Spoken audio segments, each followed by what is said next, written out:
Since I came from the Himalayas to America, I met every day many people who say to me, I am a healer, I am a shaman, I am a channel, I am whatever.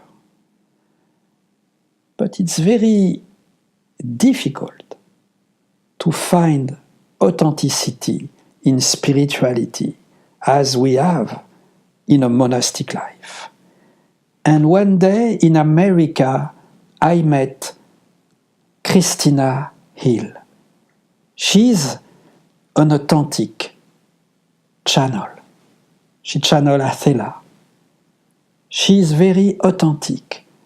And it was the reason why I invite Christina Hill to join me on stage at Carnegie Hall a few days ago when I have performed with MICHEL from Earth, Wind and Fire. And it was an amazing experience to see Christina on stage, to feel a spiritual authenticity. So I am so glad to direct a documentary that you will see in a few weeks on the app Mind Dive. The title of this documentary is Everyone Can Change. Because before to be at Carnegie Hall, before to become a very well-known, authentic, spiritual, public person, life coach, meditation teacher, singer, dancer, Christina was homeless. She was raped. She was abused. She was in many addictions. She was in a terrible situation.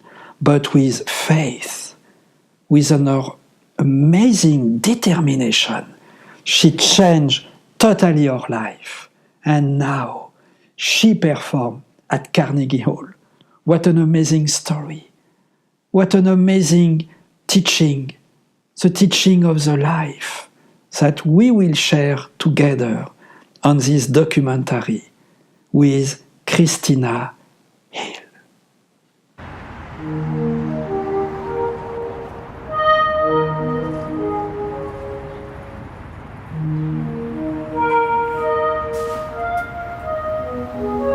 Good evening, my name is Christina Hill. I'm an international coach and world-renowned channeler for Athella.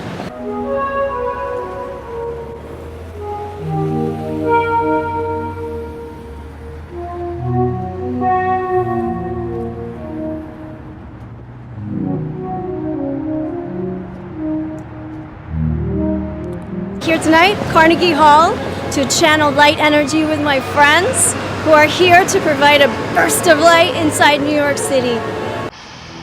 The story of me is something that happened in the past. It's not something that's happening now. That's very important to start this documentary, is to realize that I'm not the identity of what happened before. To give people a backdrop of what my life was like before I began to receive light in my life and live from this life. It starts with having everything that I held dear in my life taken away from me.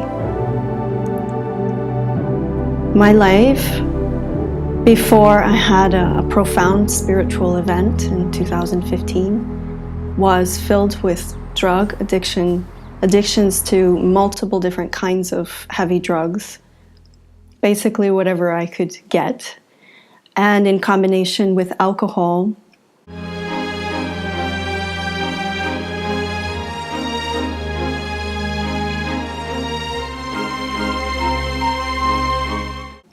One of my biggest addictions was the inability to stop thinking, and I lived with monsters in my head, demons in my head.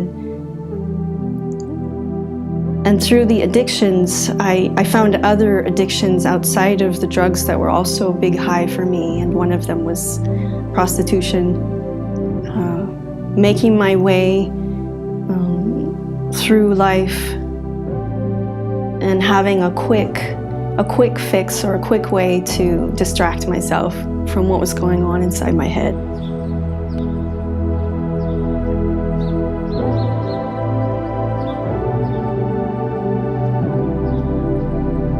But long before that, I was homeless. And I was in Seattle, and I lived in a box.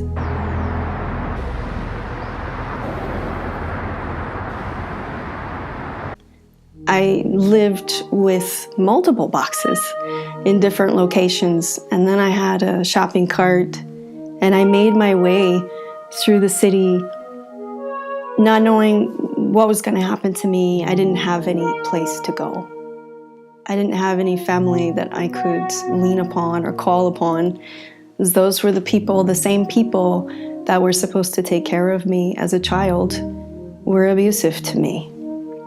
I grew up in an abusive home.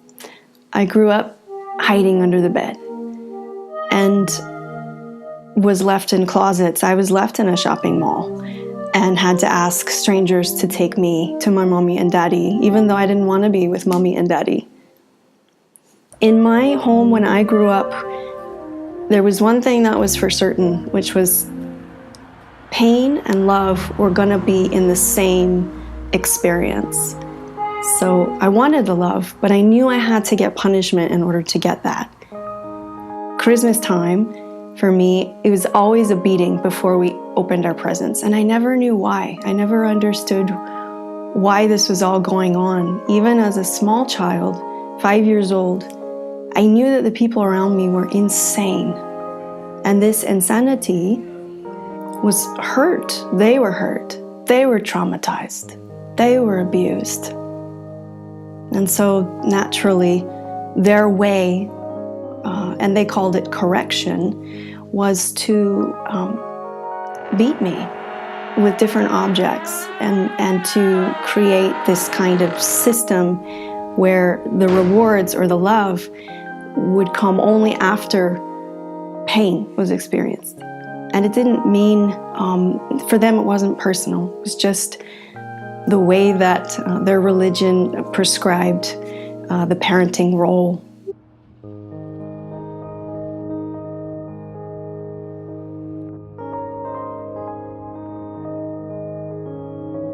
So I grew up in a very fervently religious home, and there are things you just don't say. As a child, I was very psychically gifted. I would say an indigo child. And I could see things before they would happen. I could see things that other people could not. Everyone has his own way, his words, his concept to describe something that we cannot describe, that we cannot name, because it's beyond any name, any concept. For someone, it's God. For someone else, it's the Buddha, the consciousness. For a scientist, this is the energy. For Christina, this is angel, Athella. We must respect each person, because each person has his own way to talk about something that we cannot describe.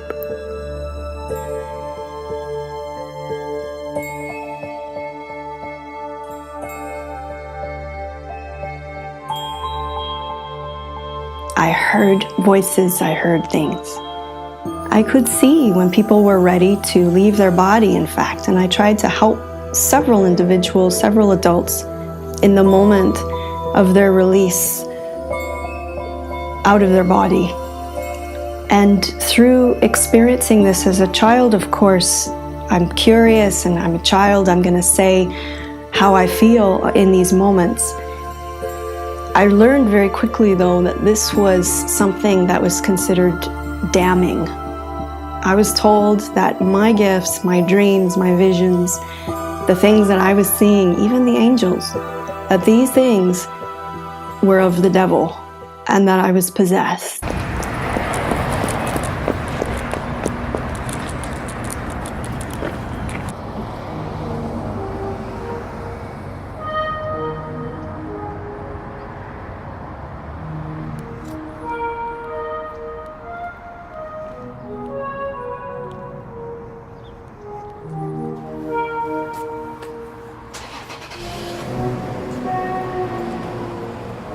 As an adopted child and in foster care, and feeling this feeling of not belonging, never belonging anywhere to anyone, I believed I was an alien and that my special gifts, whether damnation or not, they existed because I had something that was different about me.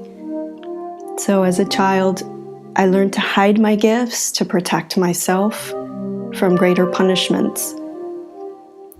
Though I knew inside of me that something, some light, some love light was pure, and that no one could take that from me. I don't know how I survived that all those years.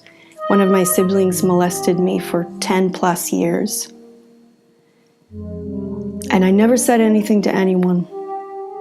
And I actually felt sorry for the parents that raised me and were trying to keep everything under wraps. I felt sorry for him. And by the time I was 18, home was like out there. I didn't have a home. So I needed to go and build myself a home, and I did the best that I could. When we're in situations such as abuse like this, we come up with coping strategies, and that is what I did.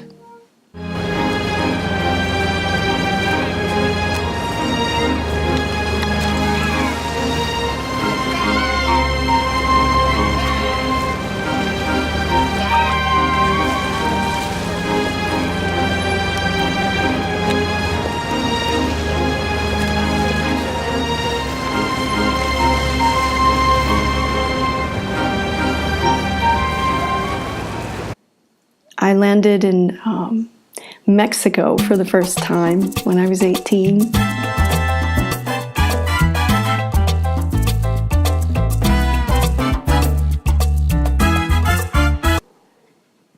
And the first night I was there, the very first night I was there, in Mexico City, there were people that broke into the home, and these men, they were on the roof. I could hear footsteps on the roof.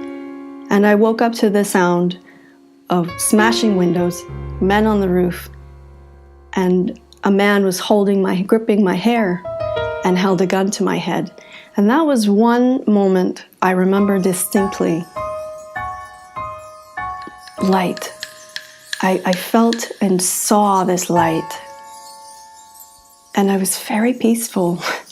Even though I knew that there was a gun to my head, I was very peaceful. They decided to let us go that night. That was a very big event for me. I stayed in Mexico for a few years and had many other traumatic events there. When I landed in Seattle, no home, I started living out of boxes, and I found a way to upgrade and to eventually live in my car. And that was around the time that I began using drugs and just combining things, just prescription pills. I had taken many pills for all different kinds of mental disorders, and I combined those with street drugs and the alcohol too.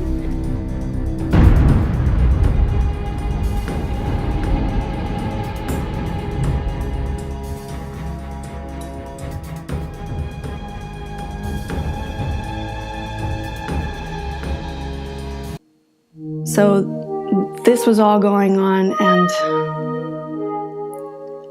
I don't know exactly how I survived all of this at that time, except that I knew there was a voice still inside of me, a light inside of me that never went away.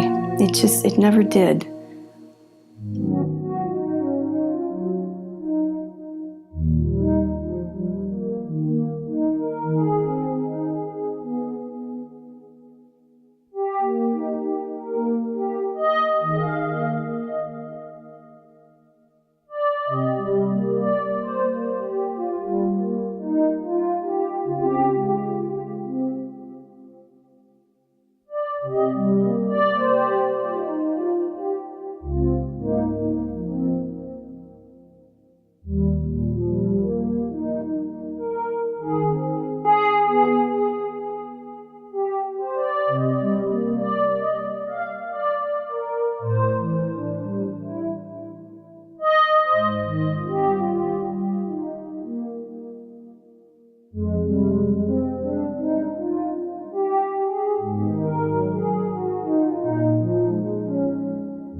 After many, many years and upgrading to my car, I started cleaning homes. I started finding other healthier ways to interact with other human beings and to get out of the situation I was in.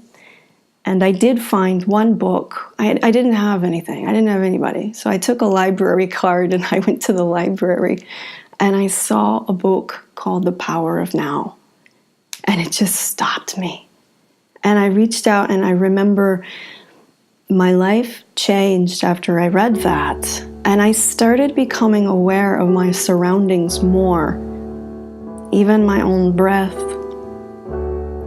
I started to just kind of entertain the idea that maybe there's a different way I could live my life.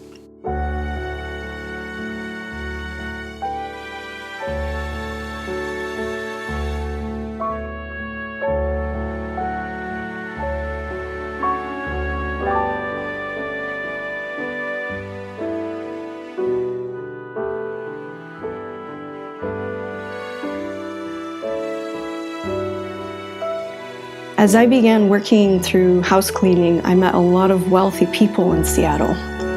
I was still escorting at the time. I was doing both. And I met a lot of wealthy people that were a lot more unhealthy than I was. They were, even though they had it all, I realized that these people, they were sick, stressed, and they were just like me. They were just trying to find something to distract themselves. So as I was reading continuously this book, The Power of the Now, and meditating, I stopped, little by little, I stopped putting so much into my body, and I started to feel what it feels like to be, just to be alive. It's very simple. I decided to get a little bit of help, and I found that hypnosis and meditation combined was really helpful for me, just to settle my mind. And I discovered that I could go to the ocean in my mind whenever I wanted to. So I started to use that a lot. I would see myself at the ocean, relaxing, doing nothing. This is one of the ways, just one of the ways, that I stopped using. The 12-step programs never worked for me. I found I was addicted to sex, and I went to sex addiction recovery groups, and the people that were leading these groups were trying to get to me. I went to see therapists that would try to sleep with me. You know, it became very obvious to me that the only salvation for myself, if I wasn't going to just off and leave the planet, the only salvation for myself would have to come from something beyond all of it. So I said, I'm going to find out what that is. I'm committed to finding out what this light that I feel in me, I'm committed to finding what that is.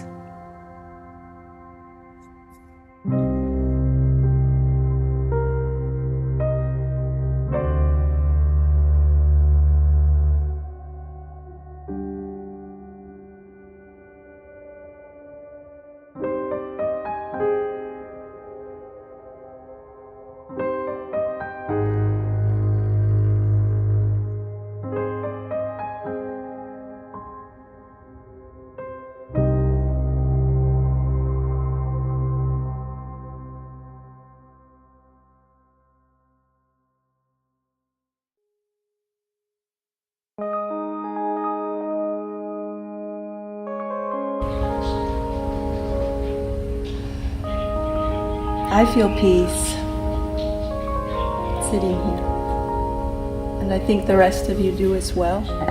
Peace is possible beyond all the appearances.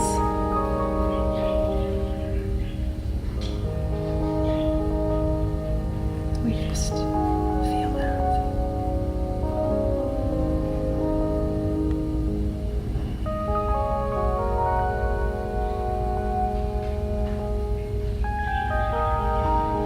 It's with a great deal of humility that I'm sitting here.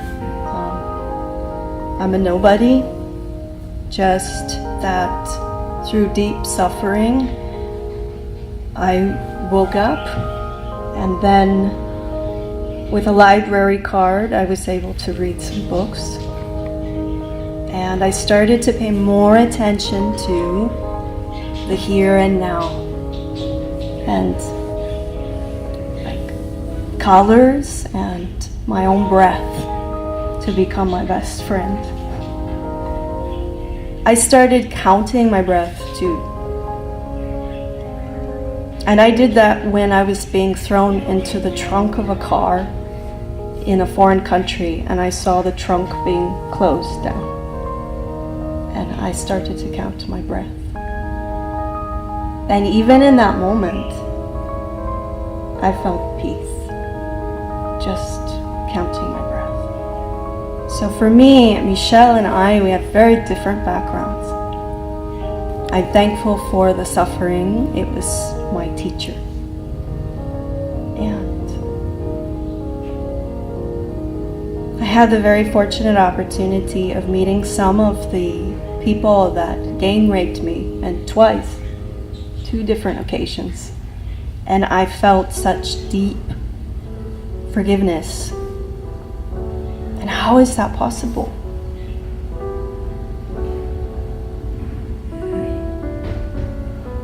When we are very present through our meditations, peace is possible. No matter what. I believe this. I have lived this. It feels as though each of you have also lived this. I am so thankful that you're here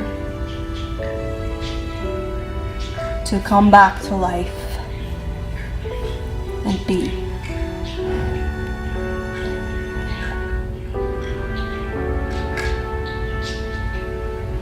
Through all the drugs and the prostitution and the homelessness and the living in the boxes and the carts and then eventually my car, I learned how to be mindful of my breath and also my feet. Just walking and feeling my footsteps. This was the only way for me to stabilize my mind. And no one taught me this. Just had to figure it out.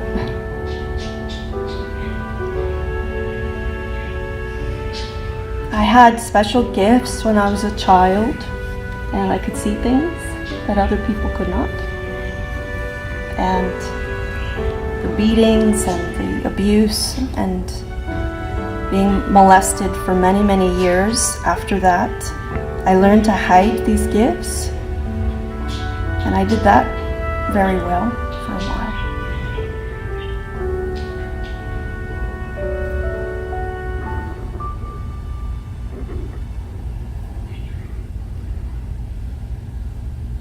This now moment that we're in, all of us together, is the peace. As I understand it, in total humility, this is the only way for liberation. And I desire that for each of you and for each human being. The real deal.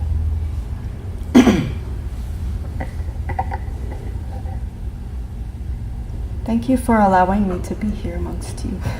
Thank you.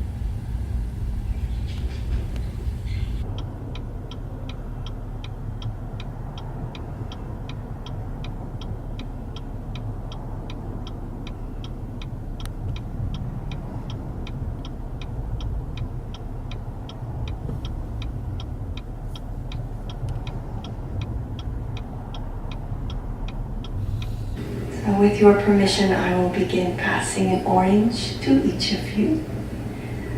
Hold it in your hand. Be with it.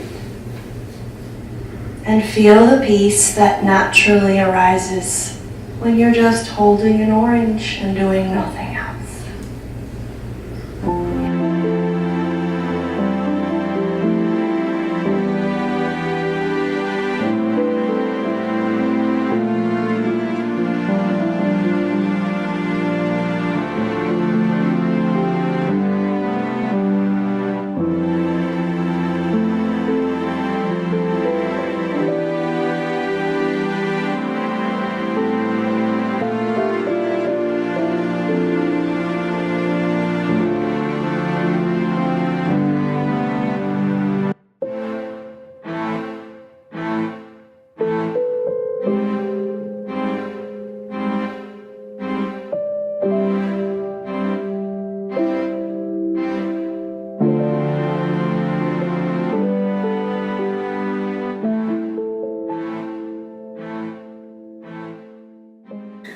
can begin to feel this light now.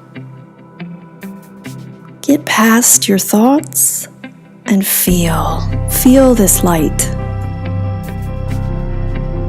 Be here right now. You can do it.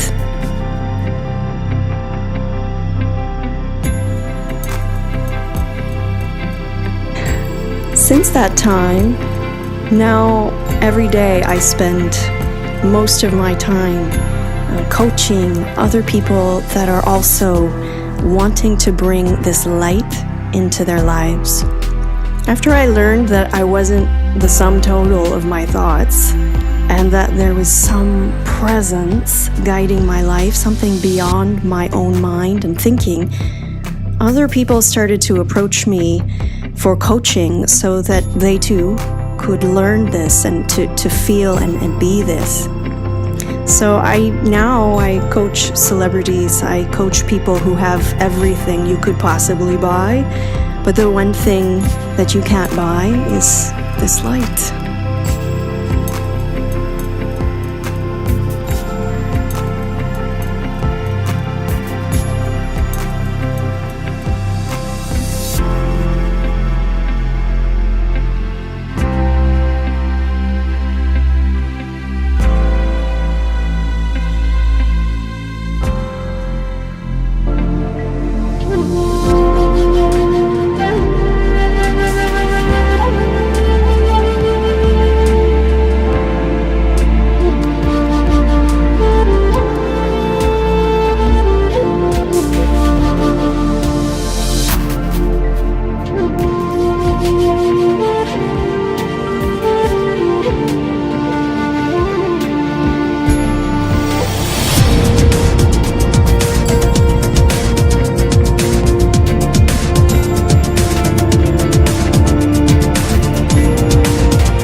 It's the moment that it's deeply honoring for me because I'm introducing and bringing to the stage MICHEL BECKWITH.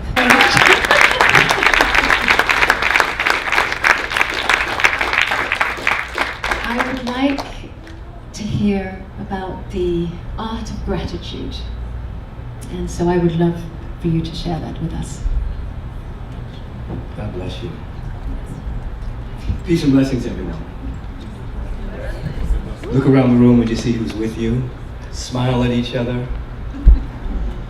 And just get a sense of the joy, the gratitude that's moving through us right now based on what we're seeking to be available for this presence by whatever name we choose to call it, to become conscious of itself as our very life and being. Another collaborator we're working with is this incredible coach who has been through homelessness, who has lived on the streets, who has experienced severe states of addiction of all forms, drugs, alcohol, prostitution. She has survived, but not only survived, she has become empowered as a human being and liberated from that sufferance. I would like to invite her to stage, Christina Hill. Please come. Thank you. There you are. Looking as beautiful. Another goddess. Thank you. So, I have one question for you. How is it possible to change, to transform? How do we get on that journey?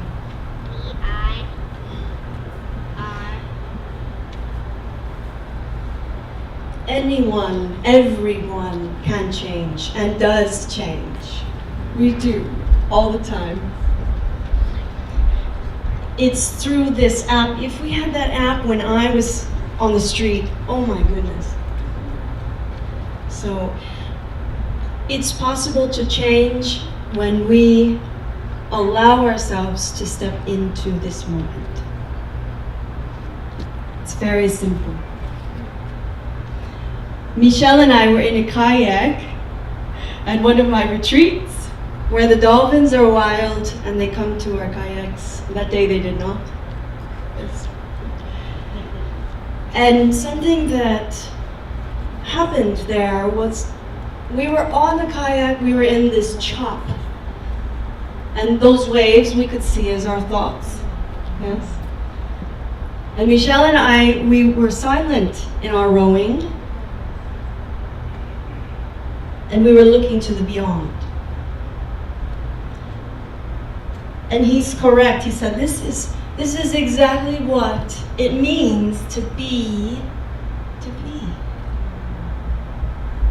We get beyond our thoughts. We're doing it right now. There's been a lot of sharing, beauty, music, talk. And there is also something to be found in silence.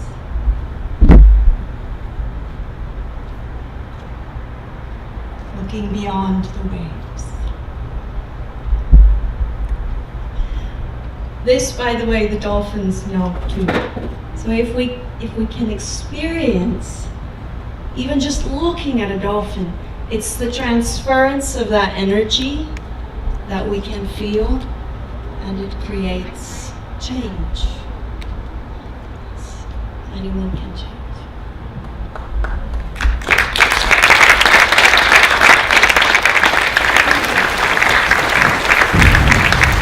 I'm here tonight at Carnegie Hall to channel light energy with my friends who are here to provide a burst of light inside New York City. I'm so honored to be here, so grateful to channel light with my friends MICHEL, PASCAL, a pioneer humanitarian, and I'm so thankful that you are watching this and that you'll join us in our energy explosion of love. Thank you.